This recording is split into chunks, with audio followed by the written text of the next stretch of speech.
Hi there, Master Cruz from Master Organizing here, and today I'm going to be sharing with you how to organize your thoughts when it's time to make a tough decision. So, I learned this method during my time in the military, and it was easily transferable to my life outside of the military. Basically, it's a decision matrix that helps put a numeric value to your pros and cons lists and your emotions. So, about a year ago, my husband and I had hit a crossroad and we had the opportunity to move to three different locations. And, we were going back and forth, the pros and cons list for each city, but what really defined everything for us was this decision matrix. So, this was our real life decision matrix that we use to help us decide to which city to move to.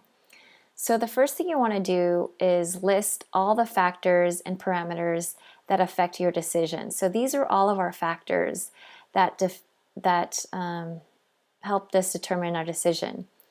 And then on the y-axis, you want to list all of the different choices you had. So in this case, we had 4 choices, and these were the cities listed here.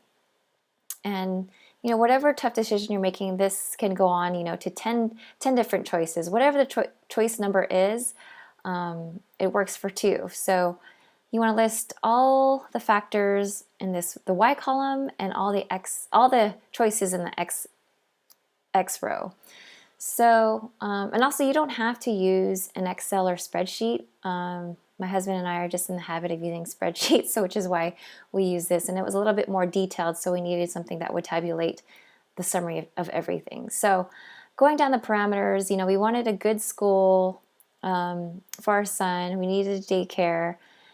We train marathon and triathlon, so the location of the city affected that training. Other parameters were how close we were going to be to family and friends, the cost of living of each city, how it would affect my work, how would it affect my husband's work, extracurricular things to do. There's major differences of things to do in a city versus in a suburban area or countryside. How much family time would we have? This was a big deal because what pushed us to consider moving was the family time, the fact that my husband had relocated to another position. He was commuting more and we were rarely seeing each other. So that kind of pushed us to change because that just wasn't a good time. And another factor was the expansion of family. If we were going to have more kids, that was something to consider. If we liked the area, if we needed a bigger house, and that kind of ties into the expansion of family. If we were going to have more family, plan to have more children, we needed a bigger home, more or less. How that would affect our savings and how this would affect our insurance. So after listing all of the parameters and factors that affect your decision, we did, research it. So we researched, what was the school rating for each city, what type of daycare facilities were there, what terrain there was for marathon and triathlon training, how close we were to family, the cost of living, the average cost of living of each city. And, further down, we went through each parameter that was important to us and did some research.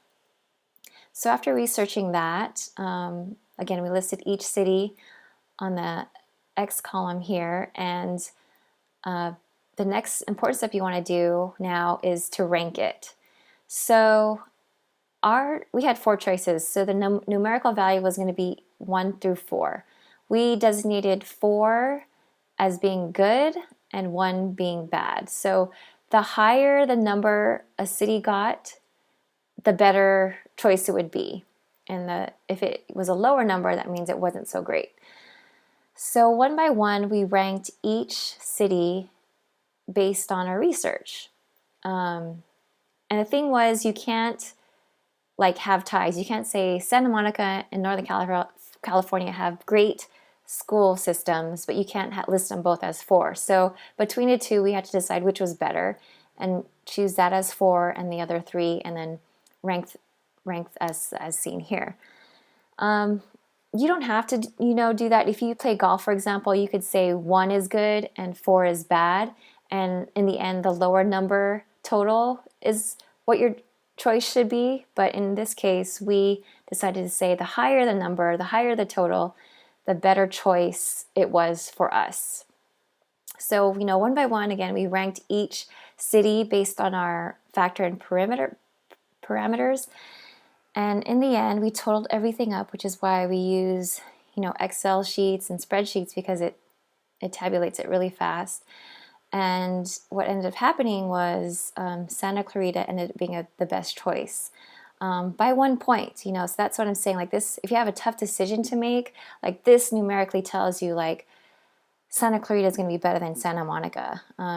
Whereas before, without numerically seeing it, we would say both are a great option, but we'd be stuck in the same place and not be able to move forward because we were thinking they were the same. But numerically, this shows that Santa Clarita was the best option. So we ended up moving to Santa Clarita.